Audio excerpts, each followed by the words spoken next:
Hi, I'm Alex Watson. This is my presentation on Memphis, Tennessee. Memphis was founded by Native Americans, and they lived along the bluffs of the Mississippi River for about 10,000 years, and then was eventually taken over by the Chickasaw tribe, a specific tribe of Native Americans.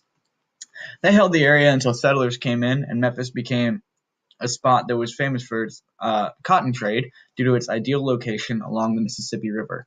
This also came into play during the Civil War, where there were a couple of naval battles played out on the Mississippi River just outside of Memphis due to the key location that it had. Due to the cotton trade, the city has a large history with slavery, and just like any spot that has a large history with slavery, that's going to deeply impact the culture and the arts and just the history of the area. This stays true in Memphis as well, as in the modern era, the city's tourism art is deeply influenced by its past. Examples of this can include the Memphis Music Hall of Fame, which everybody knows about the Memphis Blues, which are largely influenced by descendants of slavery, the National Civil Rights Museum, due to the slave trade that happened in the area, and the Memphis Cotton Museum, which once again has to do with the slave trade in the area.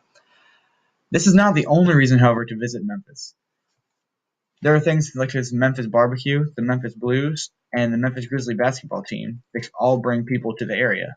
Ironically, there are no grizzly bears near Memphis. They're not even in Tennessee. Another reason to come to Memphis is the business travel.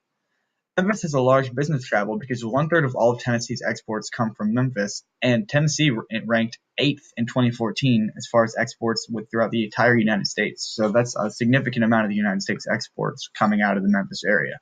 However, it's not always a good thing, as when Memphis businessmen came to visit, they ran into some problems. The Victorian Village was one area that a lot of people come to visit when they come to Memphis.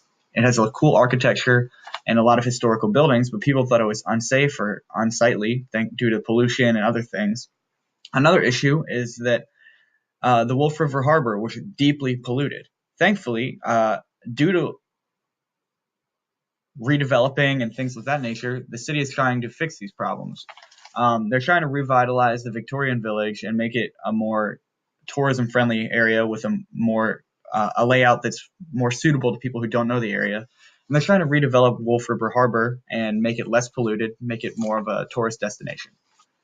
The Wolf River Harbor revitalization is actually being done using sustainable development techniques that we read about in the book. In conclusion, Memphis is a beautiful city and it's culturally rich. It's not without its problems, and just like any other city, there's things that need to be fixed in order for the city to reach its full potential. But due to its cultural past, its deep history, and its plans to develop into the future, Memphis is definitely on the right track, and it's a place that I would like to visit.